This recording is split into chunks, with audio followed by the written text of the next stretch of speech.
All right, everybody. Good day. I have special guests for you that you are definitely familiar with on this channel. Gordon Kesler, former MLA, who won in 1982 the Didsbury Olds riding as a separatist, and of course, that is the hot topic today in Alberta: is what is the next steps moving forward. Number of things have happened. I thought we'd get Gordon back on the show here just to discuss what his response to the election might have been, and if it would have been any bit different than what Danielle's was. And of course, she's just done a recent address as well to Albertans, and I thought we'd get his perspective on that as well. So, Gordon, welcome back to the show. It is so good to see you. Thank you. It's nice to be with you. Yeah, I'm sure you've got lots of comments that you just want to share with everybody. And I thought we could talk with what your thoughts are around the election result with the appointment of the Liberal government yet again. Well, I think the key word is appointment, because certainly most Canadians didn't have any input into the outcome, and that's really the travesty of the system. So I wasn't surprised, and I'm sure you weren't. I think there were.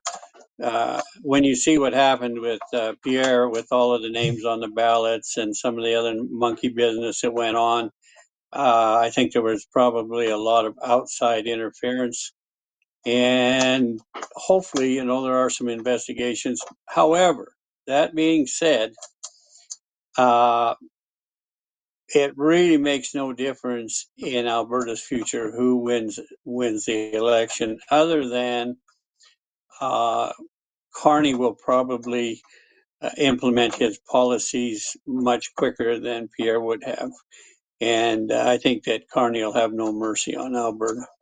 I think Pierre would have been a lot more tactful and probably more uh, amenable to some of Alberta's ideas for sure. I don't think Carney's going to be amenable to any of Alberta's ideas.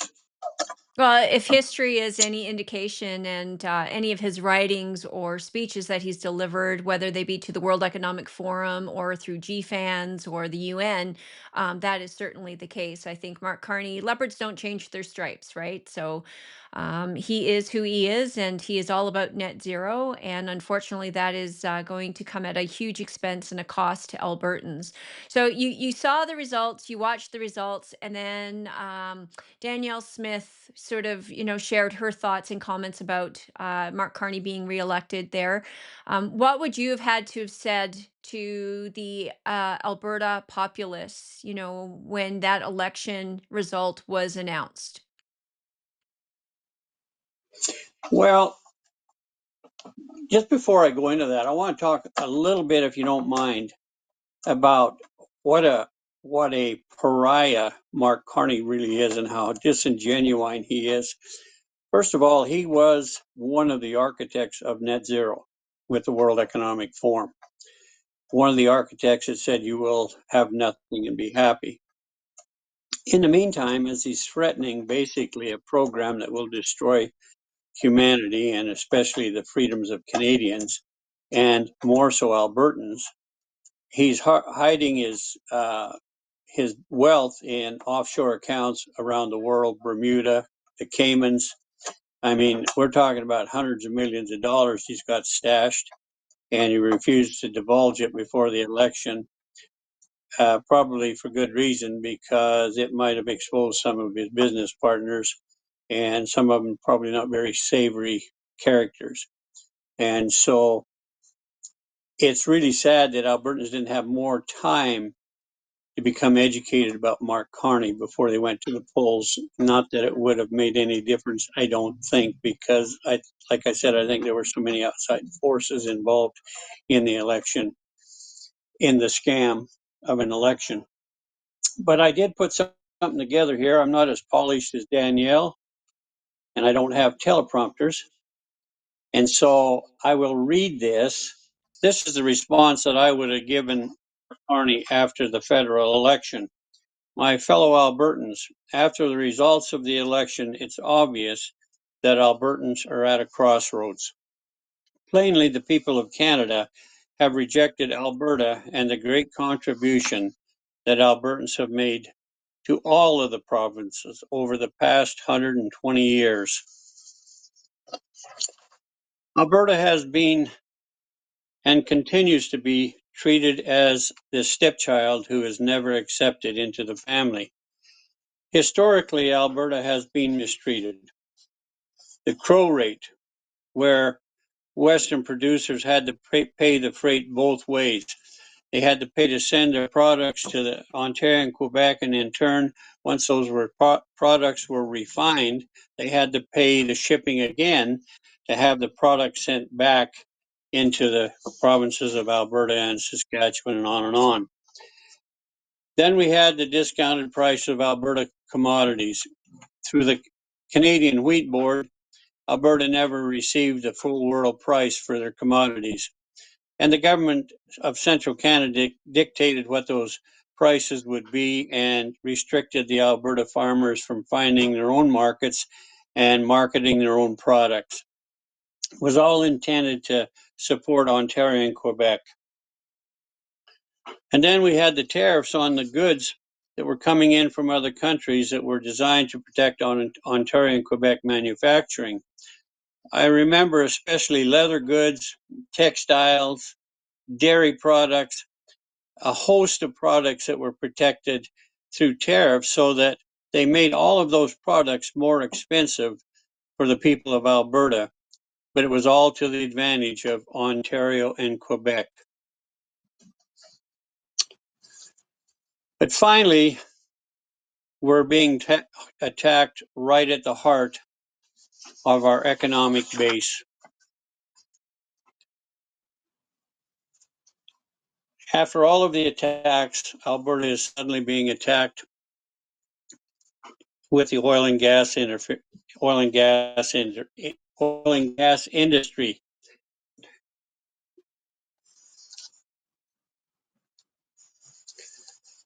Bill C-69 and other draconian regulations are designed to drive a dagger through hydrocarbon production.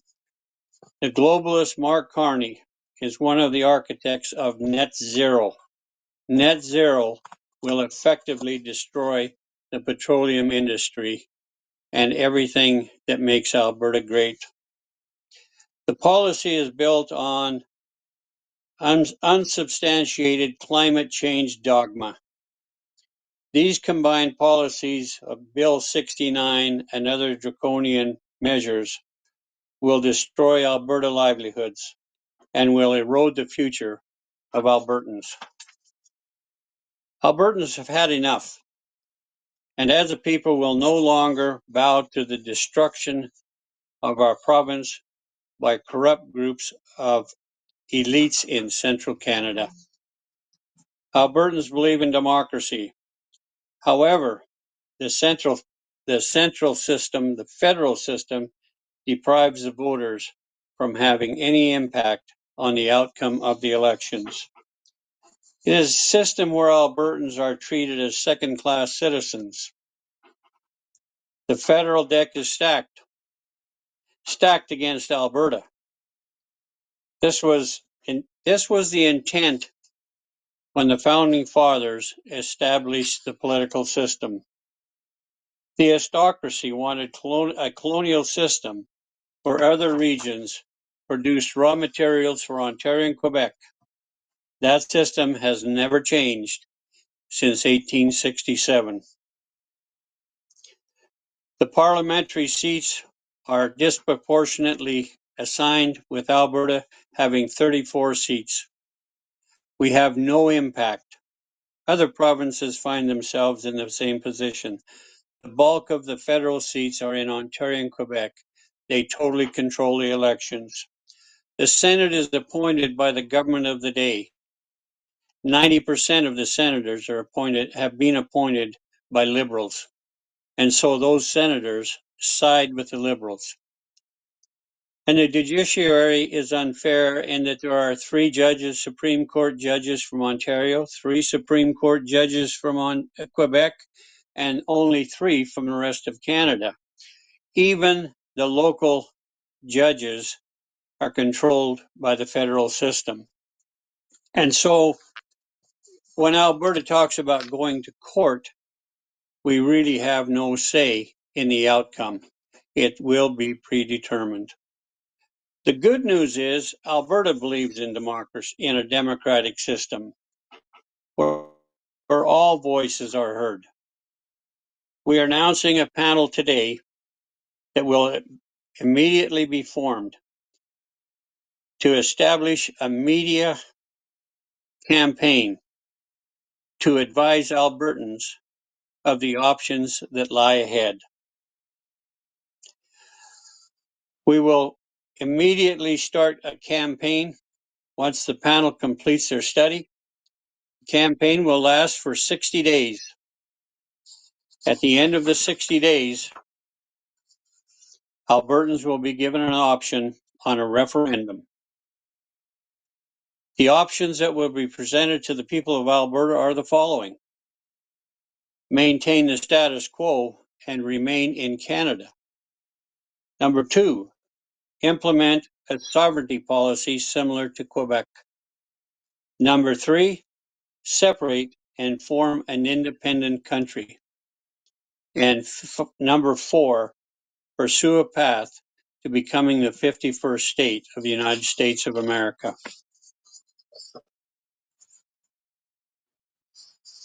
There are many in the Aboriginal community who find this unacceptable. However, we would remind them it was the provincial government policies over the past 50 years that have improved their lives, not federal policies.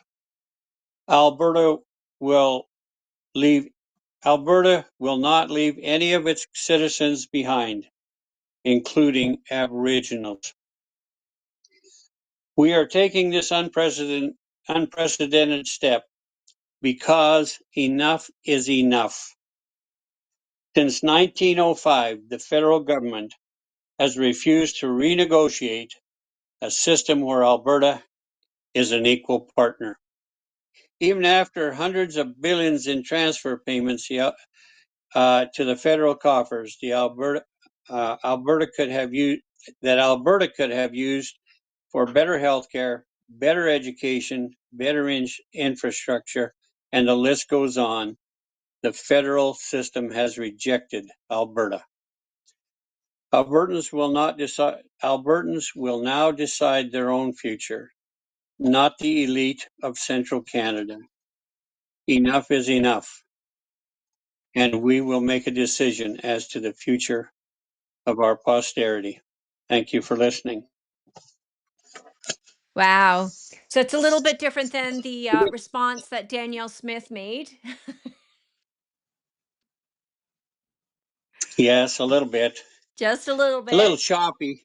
Yeah. Well, let's break it down here a little bit because you bring up some points here, and I think it ties into the address that Danielle Smith just made to Albertans as well here on Monday, where she kind of indicates that somehow this time is different. That this has only been the Liberal government the last 10 years that have really set out to destroy the economy. But as you kindly just pointed out, this has been going on since the very beginning, 1867, and especially since 1905. I had pointed out that Alberta just had to fight for the common privilege that was granted to every other province in the Confederation at the time, and that was for control over its own natural resources. So everybody thinks Exactly. that the fifth system can be fixed, but that would imply that the fifth system is broken. And the reality is, the system is not broken for the people who designed it because it is working exactly as planned, as you just pointed out. It was designed this way that Alberta, Saskatchewan, the West would be a colony, a wealth, a pool of resources and wealth that could be distributed to Ontario and Quebec. So, how there is no motivation from Quebec and from Ontario to fix the system, because the system is working as it is exactly designed to their benefit. Unfortunately, it is to the detriment of Albertans. Exactly. And, you know, back in the day, I went to Ottawa and I spoke to a group at the Ottawa Press Club. And I mentioned the things that would make the system work, that would make Canada stronger. I mean, I was a separatist in a room full of federalists, but I said these are the options. And unless some of these conditions are met, Alberta's going to leave, because obviously you're not accepting us as an equal partner in Confederation. And so I mentioned the Senate, I mentioned the judiciary, and if we had an elected Senate, we had an elected a judiciary where we had a Supreme Court justice from every province and one from the territories, everybody would have skin in the game, as it were. And so when decisions regarding Alberta's resources went to the Supreme Court, Alberta would have representation. The West would have representation. All of that decision wouldn't be made by Ontario and Quebec. And so here we are. And you're absolutely right. It's working perfectly for Ontario and Quebec. It's no wonder Premier Ford gets on his high horse and scoffs and laughs at Alberta, because it's working perfectly for Ontario. They're continuing to rape and pillage the people of Alberta, and they have no conscience about it. None of them have a conscience about it. Well, And so, worse than that, if you remember the National Energy Program, which I know you do, well, Trudeau was propped up by the Premier of Ontario in particular. They were the ones who most strongly, voiced the fact that Alberta should be sharing its resources, that these were national resources, not just to be hoarded by Albertans. So, there is a long history here with Quebec and Ontario, um, you know, jointly teaming up to make sure that Alberta is kept in its place. well, I think, you know, that's exactly. And then you look at, here we are, Alberta is the lifeblood, or oil and gas are the lifeblood of Alberta. It is the strongest part of the economy. Let's face it. So here we have Quebec with all of the power that they already have. They stand up and say, no, you're not moving any of that hydrocarbon product through Quebec. There will be no pipelines. And yet they're bringing their crude oil from Venezuela, dirty crude from other parts of the world. And in the meantime, they're stifling Alberta's ability to market their products. So the whole system is upside down. And it really is time for Alberta to go their own way. There is absolutely no doubt it, because the federal government are laughing at us. They aren't willing to make the necessary changes to give Alberta a say in their future. And it's time for Albertans to protect their posterity and go their own way. Now, Gordon, let's talk about that for a second, because if you think about what you just said, Quebec is bringing in dirty crude from these other countries that are producing oil in a less than, climate friendly environment, human rights violators in some cases. Why? I Very mean, much so. you spent time in Ottawa. Why would Quebec favor that system over clean Canadian oil and gas, natural gas, crude going to their shores? What is the connection there? I mean, I know the Irvings are there. I know the Trudeaus are somehow connected to the Irvings and profits. And can you explain just a little bit? I mean, do you have any knowledge there to kind of go a little bit further in depth as to why Quebec is so adamant to keep what the system they have? Well, I think that there's behind the scenes, there's some promises made about future investment in Quebec and future handouts for Quebec. I think that Ontario and the federal government have come together to promise Quebec all kinds of concessions on different things, especially on their power, exporting of power, and those things. If they resist Alberta's attempts to move crude oil to the east coast, But how is that to I think it's a good old boy system. You know, you scratch my back, I'll scratch yours. And so I really think that some behind the scenes concessions are being made for Quebec, and that's the reason that they're standing against Alberta. I don't think that the Quebec people believe all of this climate nonsense because there are pipelines. I mean, there are already established pipelines going into Quebec. The only thing is, they're going in from the United States. They swing up to Ontario, they swing up to Quebec, but not enough to supply the province with the crude they need. So they're bringing it in from Venezuela and other countries, third world countries where there are no human rights.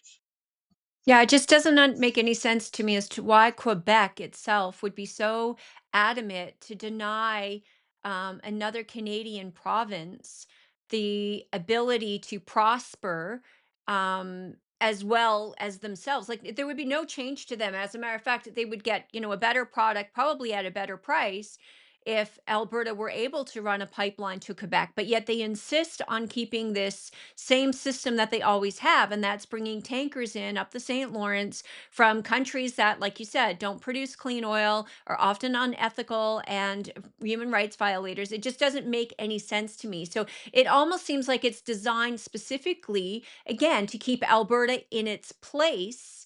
As opposed to, because it makes no economic sense and it makes no sense from a global emissions perspective. Not at all. But you're right. It's about power. It really is all about power. And they don't want the genie to get out of the bottle. And I'm talking about what Alberta could do on its own without their interference. And so they want to keep Alberta boxed in. They don't want them to reach their potential. They don't want them to reach their potential economically. And this is one of the ways that they can do it.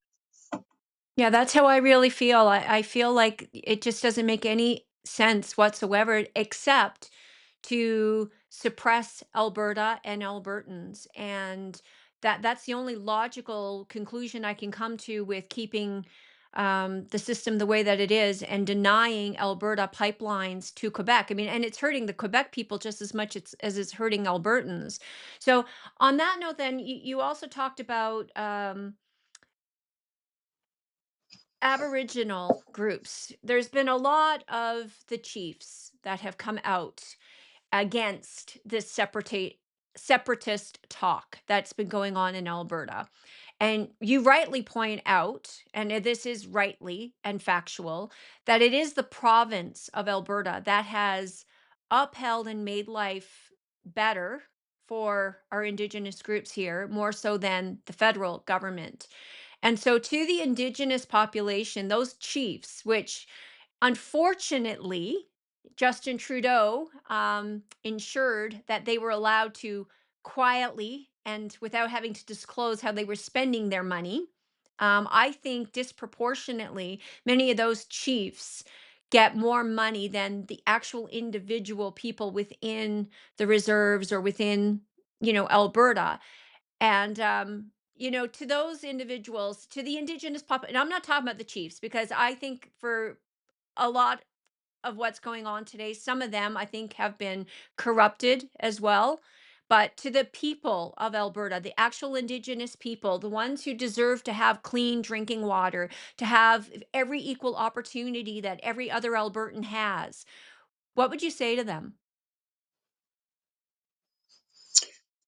Well, I think that they have to understand that a separate Alberta, that they would be much further ahead. I think the programs, Alberta would be a much stronger, more wealthy, and consequently, all of the people of Alberta would have greater wealth and greater opportunity, and that would extend to the Aboriginal people.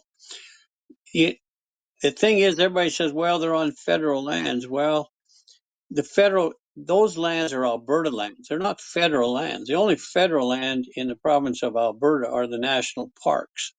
Those are federal lands. Banff, Jasper. I don't know. I think there's four of them that are considered national parks. But the land that the natives live on, that's Alberta land. It's just like, when mineral rights are either freehold or crown. Well, the crown, everybody says, well, that's crown land. That belongs to the crown. It doesn't belong to the crown. It's a misnomer. The CR or crown lands belong to Alberta. The mineral rights in those properties belong to Alberta. The land that the natives are on is part of Alberta. It's not part of Canada as a separate entity. It still is Alberta property, Alberta land. They own it within Alberta. Within Alberta. And so I think that their treaties would be much stronger. I think that they wouldn't be abused like they were for hundreds of years by the federal system. And I think in Alberta, people are very open to Aboriginal communities. They want them to succeed, they want them to be successful. But you hit on something that's really important. I worked on an Indian reservation for 7 years. The politics within the reservation system is totally corrupt. It's totally corrupt. There are a handful of people on a reservation who are getting very wealthy. When I was living in Arizona, I was golfing with a fellow one day and he was bragging about his Aboriginal heritage. And I said, well, that's great. I got lots of Aborigine friends. I have lots of Indian friends, Native American, that I rodeo with. They're good friends. They're good people. They're hardworking. They're industrious. So this guy tells me he's got a place in Arizona and he hangs out there in the winter for 6 months. And we're coming around the golf course and he shows me his house on the golf course. Do you suppose that he bought that out of some of the funding that was meant to go to the tribe to better their lives? I would think so. Anyway, he's living high on the hog, and that's one of the problems, that they have so many internal problems, and the corruption within the system. They don't trust anybody, and they certainly don't trust us to give them a fair deal. But I think Alberta would give them a fair deal, and I think separation would really open their opportunities economically, give them more freedom, give them way more opportunities in life, not just a few, all of them. Yeah, I would agree. And I don't understand how a handful of chiefs, in my opinion, would come out so strongly worded against separation when I would look at this myself as an opportunity to renegotiate terms, new terms of a new agreement, a new path forward, a new perspective, more prosperous future for my people. So I find it very fascinating that, so many of them have grouped together to stand for the status quo, which hasn't worked for the people, like the indigenous people. It may have worked for a handful of some of the chiefs. I'm not probably not going to be very popular after this, but the reality is I want to see Well, I'm every. not either, but I'm not in the popularity contest. Oh, and neither am I, as you very well know. We keep good company. But I am about every Albertan having an equal opportunity to be the best that they can be, to achieve every ounce of potential that they themselves can achieve. And we're just not seeing that, as in our indigenous population, because I think they are being held back. But I think to a certain degree they're being held back just as much by their own people, if not more, than the treaties and the agreements that are in place. So I want to leave that for a second, because I want to come back to, you mentioned the Fair Deal panel. Now, Danielle addressed Albertans in on Monday. And in that address, she rightly pointed out, as you have just as well, $500 billion. $600 billion have gone to Confederation. That is money that could have stayed here, to the Aboriginal people, to the people for better education, better healthcare, better infrastructure, more resources, less taxes. I've said this 100 times before. There's absolutely no reason for any Albertan to be paying taxes. There is more than enough revenue that could be generated if we could rein in government expense and size, and put it back in its proper place, right? That there's no reason why any Albertan has to be paying taxes here. But one of the things she did say was that, A, she is a Federalist. So, I mean, I don't think she's going to give separation a fair shake, just noting that's not where her heart lies. That's okay. I get it. She's the premier of a province. But she also talked about the next Alberta panel. Now, we've had a fair deal panel here. It was just done 4 years ago. Jason Kenney had commissioned it. They went around, they collected all this information. And as you kindly pointed out, with some of the other issues, absolutely zero, nothing has come of it. So I am not sure why we are going to do another panel. It is a stall tactic, in my opinion, a distraction, in my opinion, to just kind of settle things down in hopes that this kind of blows over and that the momentum kind of loses steam. What were what did you see when you listened to Danielle on Monday? What are your feelings, your thoughts, your comments about that? Well, my panel would not be the same as hers. My panel would be a panel to put together uh, a media program to educate Albertans on the four options that would be presented. And so it wouldn't be one of them long drawn out panels that never comes to a conclusion. Their responsibility would simply put together a media blitz campaign, and then after 30 days they would have to have completed that uh, program and launch that program, and then we would have a 60-day media blitz to educate Albertans on what the opportunities and advantages and disadvantages are for each of those options. So it's not the same as those panels and commissions that she talks about that drag on forever and there are never any results. This would be 30 days. You put together a campaign, a media campaign. It's launched. After 60 days, we go to the polls and we have a referendum. But the people are educated, and so that when they make that decision, they're not guessing. They know what the pros and cons are for each one of those options. So now here's another point that I picked up on her conversation then. Um, she talked about having a referendum in 2026. She talked about not having a single question, which is what would be required through the Clarity Act. If we were even to go that route, it would have to be a single clear question with a majority. And she is now talking about muddying that up with multiple questions on a referendum. Boy, And so you that, nailed it. yeah, it's not sincere, right? And so there's nothing binding either. So this is what the UCP does all the time. Even in their statement of principles, they have a beautiful statement of principles. And when they're pushed on it, they're suggestions. They're not binding. Nobody holds them to it. The people, even the members, have no way to hold the government accountable to that statement of principles. There is nothing binding about it.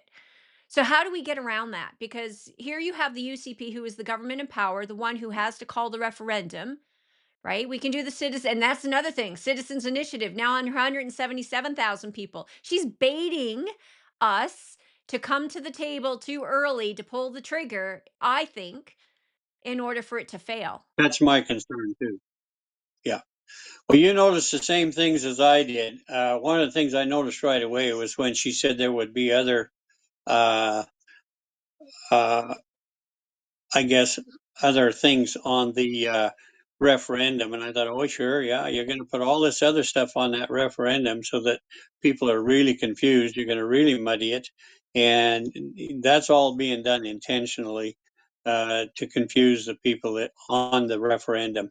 But to suggest that we shouldn't have a referendum until 2026 is absolutely asinine. Albertans deserve to forge a future. They need to know, where are we going to be? In 2026, Mark Carney will have decimated the petroleum industry. And in decimating the petroleum industry, he will absolutely destroy Alberta lives. There's no doubt about it. And to me, for her to suggest 2026 for a referendum was just a really slap in the face for the people of Alberta. So now we're still in limbo, and we're going to be in limbo until 2026. The separatists are there knocking the doors down on the legislature, and she's trying to buy time for the federalist position. That's what she's doing. Now, how do you think, though, Albertans should balance that out with there's a movement, there's momentum, but I don't think there's quite enough yet. How do we balance that out so that when we do have this referendum, it is successful and binding, as opposed to, like I said, she's intentionally lowered the bar to 177,000 in hopes that we pull the trigger too soon. Well, that's why I think it's important to use some of the money that's in the provincial coffers to do a blitz, a campaign blitz, and educate Albertans. They need to know what they're what they're going to vote for. They need to know the consequences of their vote. And I think, to me, that's the most important thing. Education will help Albertans make the right choice. I have no doubt that they will make the right choice if they get the information and if it's not slanted towards a federalist position. And that's one of my concerns, that if they put that campaign together, it may be slanted toward her position as a federalist. We don't want that. We want an honest, open debate. And the way you have that is to inform people, give them all of the information, not a one-sided perspective coming from a federalist. Let people make that Let people who are neutral, if you will, or at least have an even number of people on that panel, so that the questions and the education that's presented to the Albertans is an honest debate. All right, now I got one final question for you on this topic because um there are going to be obstacles, there are going to be challenges that Alberta will have to face, obviously, and address if it does become its own nation. I personally have finally come to the realization and agree 100% that the only path forward for Alberta, if it wants to be treated fairly and wants to have a prosperous future, is to separate. Now, on the other side of that, though, there are real obstacles, right? We are going to have some challenges to overcome. What do you see if we had to do a pros and a cons? Because I want to provide people with some, I think all of them are overcomable. I think we can overcome all the challenges. So don't get me wrong. But in your opinion, what would be like the biggest obstacles that Alberta would have to overcome as an independent nation?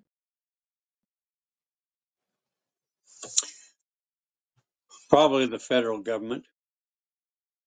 I think that's going to be the biggest obstacle. But once a decision is made that Alberta can become an independent nation or a state, then it gets down to which is going to be I guess, the most effective way to reach the goal.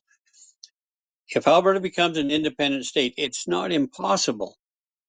It's just way more cumbersome. It's going to take more time.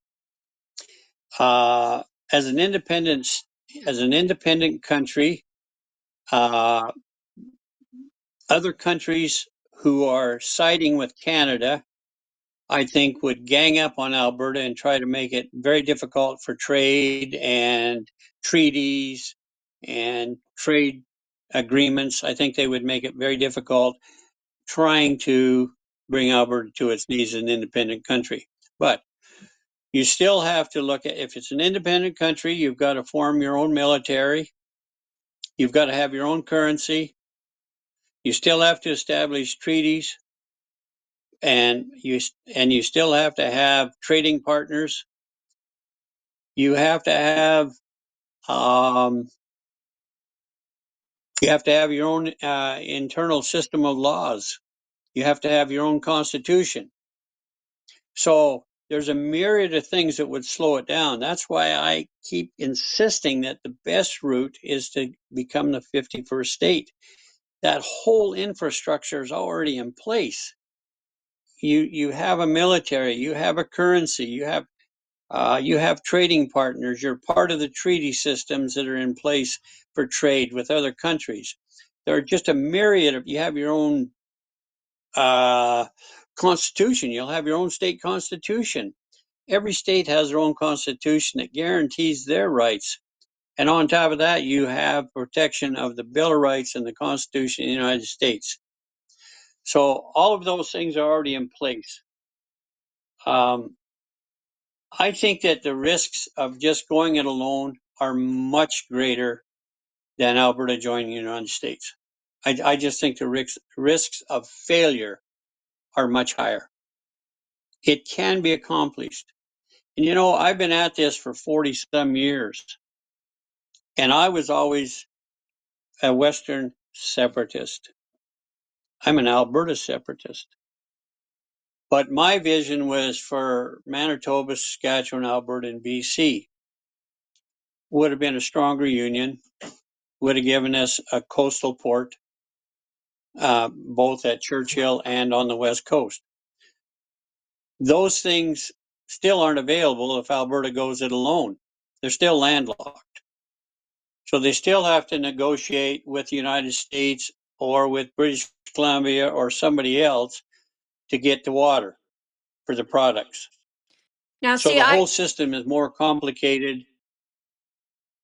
I Go don't ahead. disagree that it's the easiest path, but sometimes the best path is not always the easiest path either. So, and either way, whether it's the 51st state or whether it's independence, we have to be an independent nation. So we can't join the United States or anybody else until we have at least voted to say that we're leaving Confederation. So for me, when I look at that, and I like the landlocked argument, everyone keeps using that, but I'm like, that's a two pronged problem here though, because that becomes a problem then for both BC and for the rest of Canada. If Alberta sits in this little section and we have a national railway and we have goods that need to go from east to west, those still have to go through the province of Alberta or the country of Alberta. So if they don't want to negotiate in good faith, the way I've always looked at that is that no problem. You want to get A to B and you've got to go through Alberta? Well, there's a tariff. We'll just tax you to do that.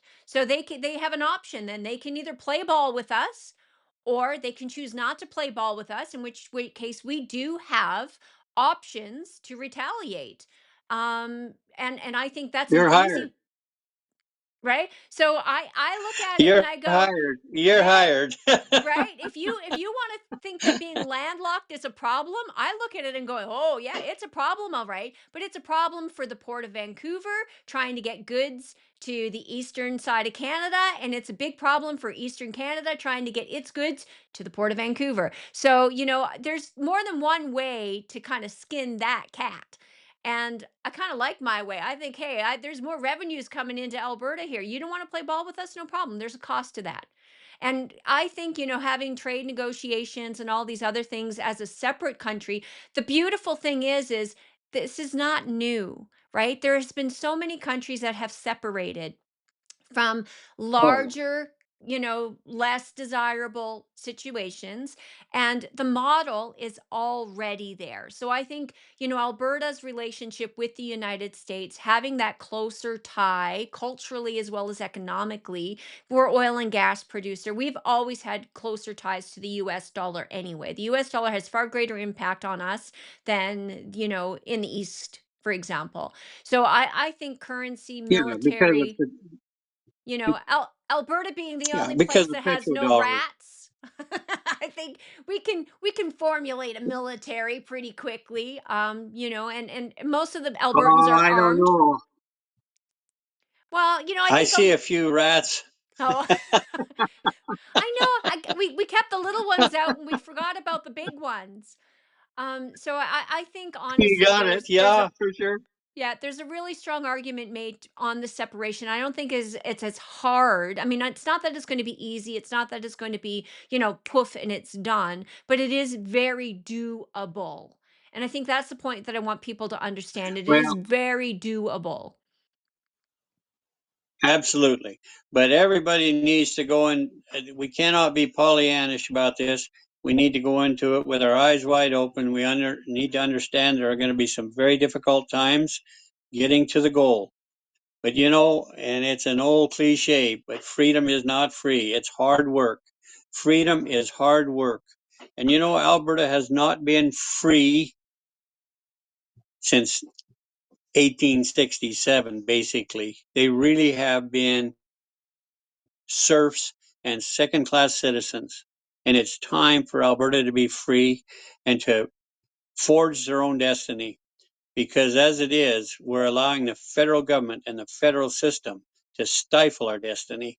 And that has to come to a halt. Well said. I think unless you've got any other last comments, the reason I do this is not about me. And these comments that you can leave, it's like I have a daughter, 13, right? And that's what I'm fighting for is their future. If we now as Albertans, my age group in particular, that let's say 35 to 55 age group, if we don't stand up and fight for what we truly want, what we truly believe, that means the next generation is going to suffer the consequences of our inaction. And that is the part that probably bothers me the most because our children deserve a better future. And what I have watched in the 20 years I have been an Albertan here is just this constant worsening of the situation and a degradation and a lowering of the standard of living and harder and less representation, not any indication that that is changing anytime soon. And I cannot and I am not willing to burden that responsibility and just leave it to my child. So that's my call is to parents. And it doesn't matter to me whether you are conservative, whether you are NDP, whether you are liberal, whether you are green, I don't care. This goes beyond party politics. This goes down to the very core fundamental. Are you an Albertan? And do you care enough about the future of this province? And when I say that, we're talking about our children. That's what we're talking about because they are the future. And do you care enough about them to give them a better chance, a more prosperous future where they have the ability to meet their full potential? You're absolutely right. And I promise you this, that under Mark Carney, they will not have that opportunity. He has been very vocal about his intentions, and people aren't listening. He has said that you will own nothing and you will be happy. That is just a nice way of saying you will be slaves and you will be holding to the government for everything and anything that you ever have in life. That's what it means. And I agree. We, my generation, your generation, will be held accountable if we don't do everything we can to secure a brighter future for our children and our grandchildren. There is absolutely no doubt about it. They will look back and say, why didn't they stop this? They were the adults in the room. Why didn't they stop this? We we have an obligation to preserve freedom, and it's on our shoulders. It really is.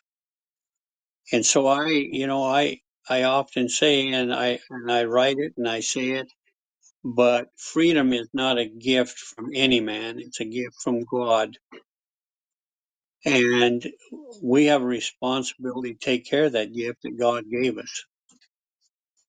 And we're at a crossroads. As I mentioned when I read that little speech, we are at a crossroads, and we need to make every move we can right now to preserve the future for Alberta and Alberta's children and grandchildren. So yeah, I'll just end there. Wonderful. Well, thank you so much for your time again today, Gordon. I so very much appreciate it. I know my listeners very much enjoyed the first interview we did. I suspect they will enjoy this one as much, if not more. And I will leave it there today, and hopefully, we will be having another conversation here shortly as we discuss referendum question, because I think that's going to be critical as well. How that question is framed, it needs to be very specific, very clear. But again, I think it needs to be binding as well. All things that our lovely premier has indicated she's not really willing to do. But let me just apologize for my reading. I don't use notes. I do everything ad lib. I I just speak off the cuff, and I never ever rely on notes.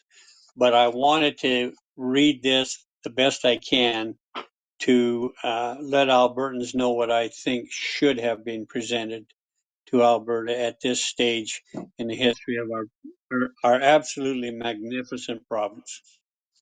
Wonderful. Well, you have a wonderful Thank you. day. Thank you so much. God bless.